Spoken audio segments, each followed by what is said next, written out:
Burke and Hare by Chris Trotter.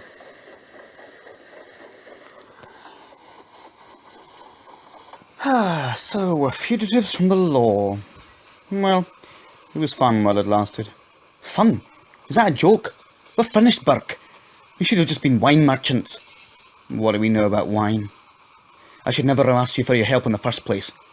No, of course not. You should have just accepted your losses. What was his name again? Donald. That's it. Good old Donald. He owed you £4 in background, but died of dropsy before you could pay up. And as usual, you had to moan about it. So, like the good friend I was, I came up with a solution. To take it to the anatomists of the university. I knew they were looking for bodies, especially fresh ones, and I knew they would pay well.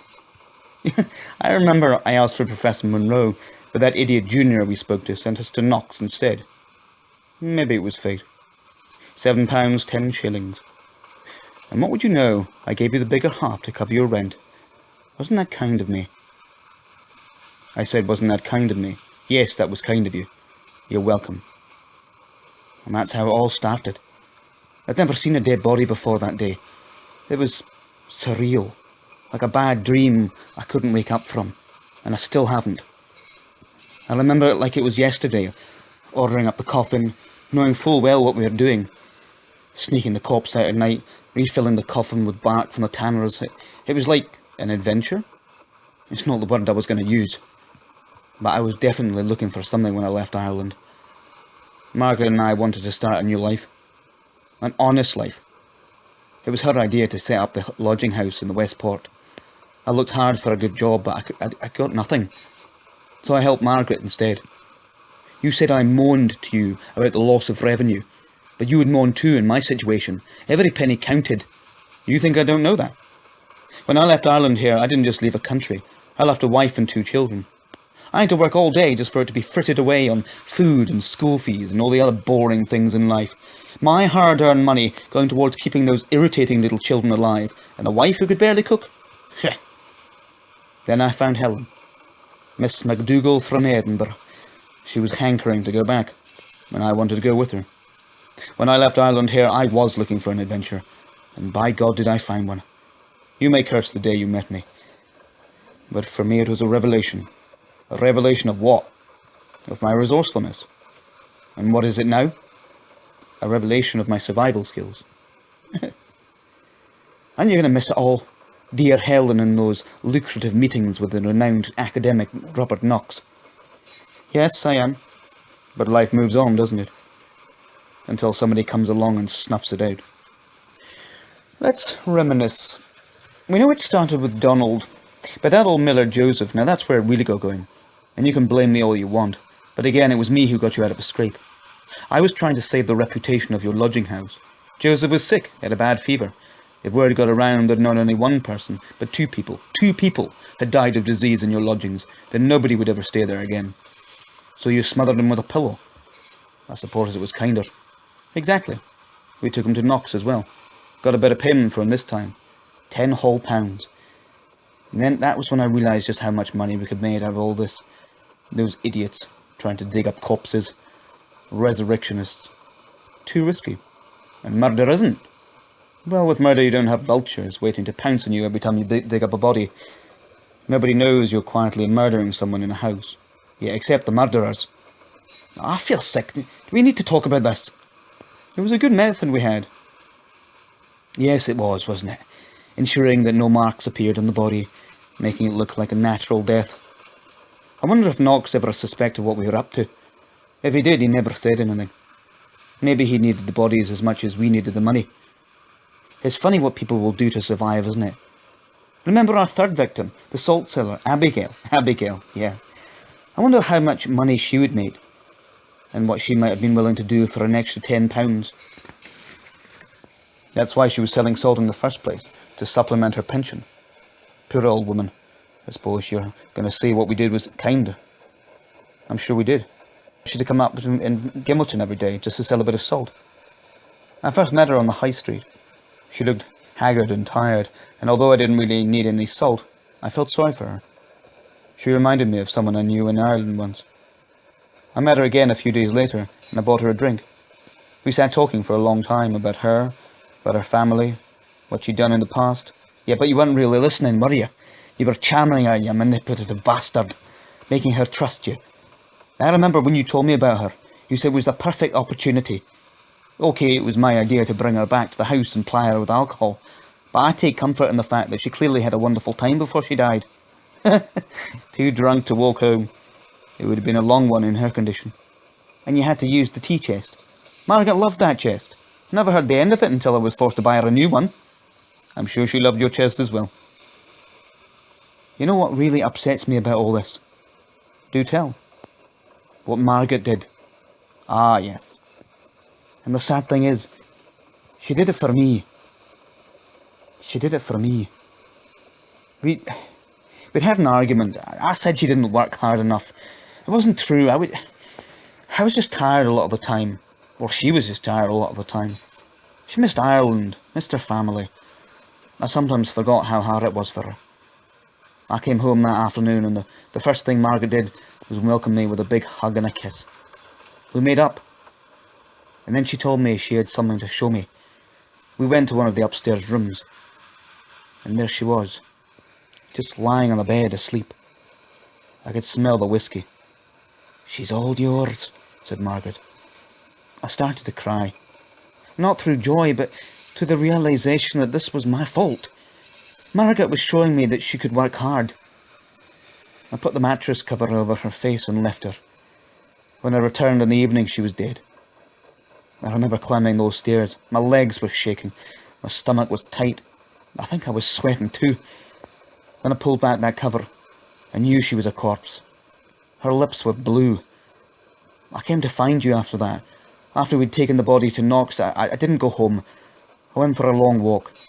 I couldn't face Margaret. The thing is, she was involved now. That was what I couldn't bear. It wasn't just a matter of complacency. Now she had actively helped us to gain another victim. I wanted to disappear. I went down into those dark tunnels under the city.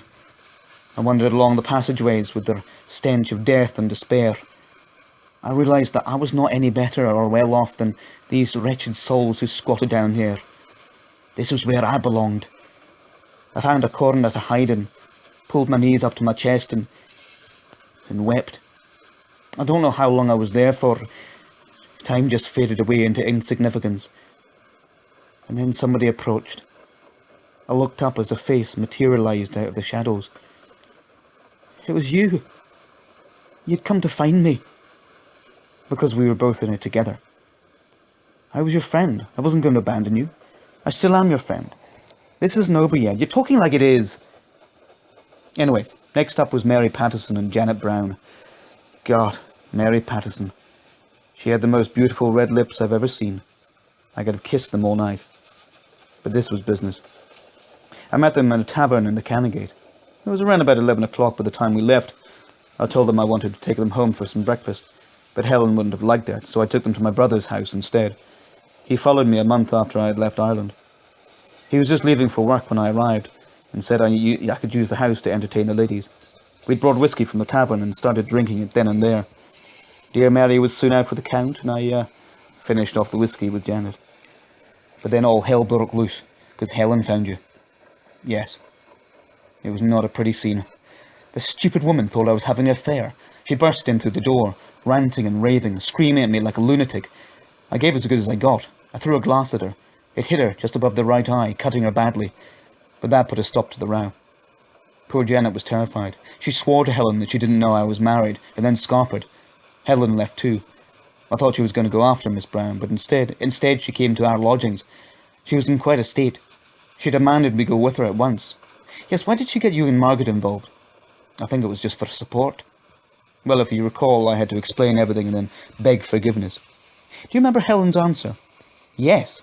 She said she would forgive you if you allowed her to keep Miss Patterson's skirt and petticoats. She knew what we were going up to do. But there was no way I was going to kill her in front of either my wife or yours, no matter how involved they were. I'm glad that door had a lock on it. And this time you borrowed your brother's tea chest. I said I was going to buy him a new one with all the money I was earning, which I duly did. When we delivered Mary Patterson to Knox, his assistant scared the hell out of me. Ferguson his name was, a weedy little man with the glaring eyes that seemed to burn and straight into my soul. "Where did you get that body?" he asked me. And if you had answered that question instead of me, the game would have been up, because you would have stuttered nervously and he would have known you were lying. Later I went searching for Janet Brown and told her friend had gone to Glasgow with a travelling salesman and he wasn't coming back. Then I apologised for the argument and left. Just about got run over by a horse on my way. That reminds me, do you remember Mrs. Haldane, that stout old woman who got drunk and fell asleep in the stable? I certainly do. She made it too easy. What? Nothing. Well, there's obviously something you want to get off your chest. Might as well do it now. All right, our little fallout. That's what's on my chest. Oh, you mean that time you took the opportunity to make some more money without me? Is that what we're talking about here? Yes, that's what we're talking about here. Well, what about it? It was unfair to judge me like that. You knew I was short of money. I even had to pawn some of my clothes. But did you help me out? No, you just went swanning off to Falkirk with Helen to see her father. So I'm left alone, desperate for money, and I used my initiative. What was wrong with that? Because we were supposed to do it together. You cut me out. You could at least have waited until I got back. One word. Honour. Why should I? It's my life. I can do what I want with it. Never mind how it makes you feel. What did you say? Would you like me to repeat it? I said it perfectly clearly. Repeat it. I said, I will do what I want no matter how it makes you feel. Anything else you want to say to me? Yes. You went to Knox to ask him about me. Well, Knox came to me shortly after. It was very interesting what he had to tell me. About the 2 bodies you brought him on your own accord. 2 women, one elderly, one young and beautiful. The young woman, I'm guessing, was Mrs. Haldane's daughter. Margaret mentioned she had visited. He paid you £18 in total. You failed to mention that, so don't you dare talk to me about honour. All right, fair enough. I take it all back. I'm a bastard. I'm a bastard. All right, look, there's something I want to talk about as well here. The boy. It was a stupid, stupid move. If it had just been the old woman... Why did I do that? I don't know. Because you were drunk, perhaps? I was paranoid. I thought the boy would figure it out. But he probably wouldn't have. It was his expression. We are both haunted by our deeds. I shot my horse because it wouldn't carry those bodies any further than the grass market.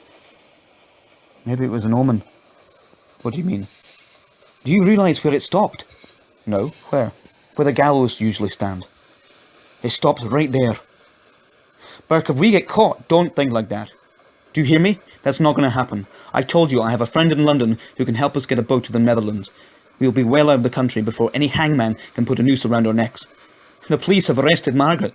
What if they force her to tell them where we are? What if Helen tells? I told Helen nothing of where we were going, and I hope you did the same with Margaret. Did you? Hare?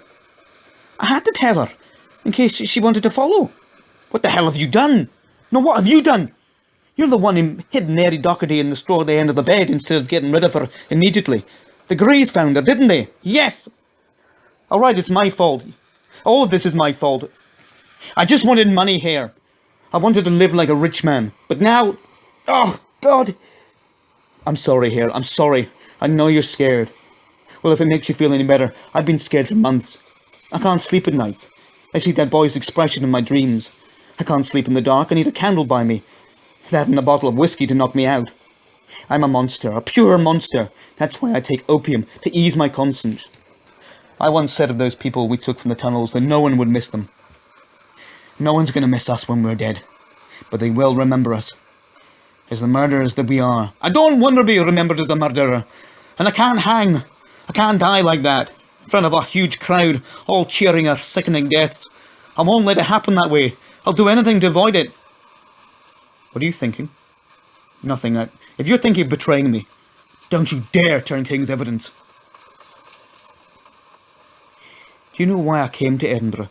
Why? Because of its reputation. People called it the Athens of the North. Huge, grand buildings, beautiful public gardens, a castle. It sounded like a fairy tale. I never thought it would turn into such a nightmare.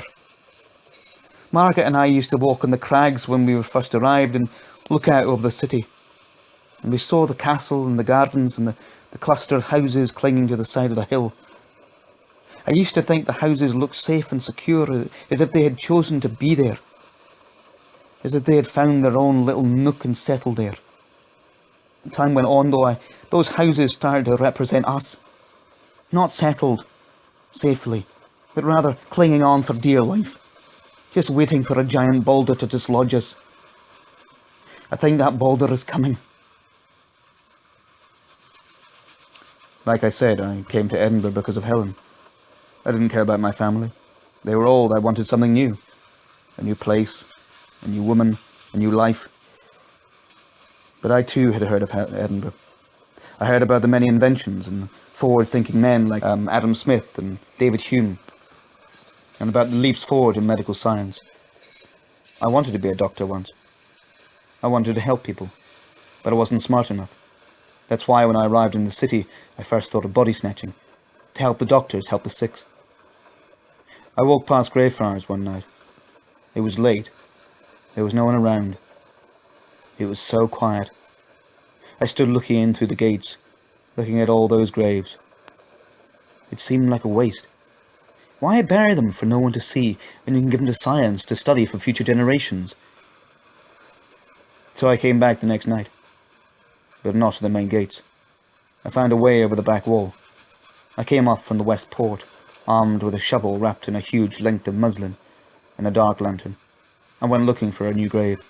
The fresher the body, the more money you got for it. I found one where the earth had recently been disturbed. I checked that there was no one around, and then started digging. By the time I got down to the coffin, I was sweating. I wrenched off the coffin lid with the aid of the shovel. What I saw made me throw up. A rotting, diseased corpse that no doctor would touch. I clambered out of that hole and ran. That was my first and last attempt at grave robbing. But I still had that notion in mind to sell bodies. So when you came to me with your problem, I knew just what I was going to do. Come on, drink up. It'll ease the nerves. Tell me more about you. What did you want to do when you were younger? I wanted to be a flower seller, believe it or not. Sorry. Our house had a little garden out the back with beautiful flowers. I used to sit there when I was a child and gaze at them for hours, especially when I was sad. It did something for me. It lifted a weight. It took my mind to another place. And when the lights went out at night, I still saw them in my head. There was no darkness for me. That was the one thing that I liked about Edinburgh's closes. How dark they were. It was convenient. I was walking back from the tavern one night when I saw a policeman supporting an intoxicated woman. I asked if I could be of any assistance. The policeman told me he was escorting her back to her house on Borthwick's Close. I told him I knew where that was and could I take it from there. The policeman thanked me and walked away.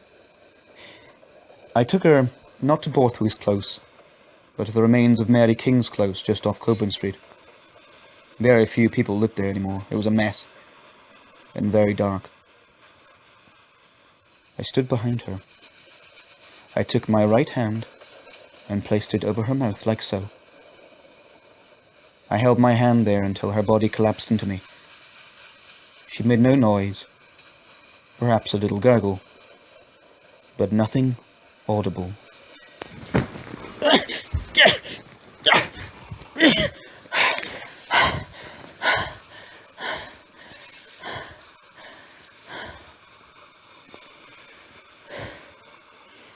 Oh look, we're here. London. Let's go. My friend will be waiting. Yes. Your friend will be waiting. King's Evans it is.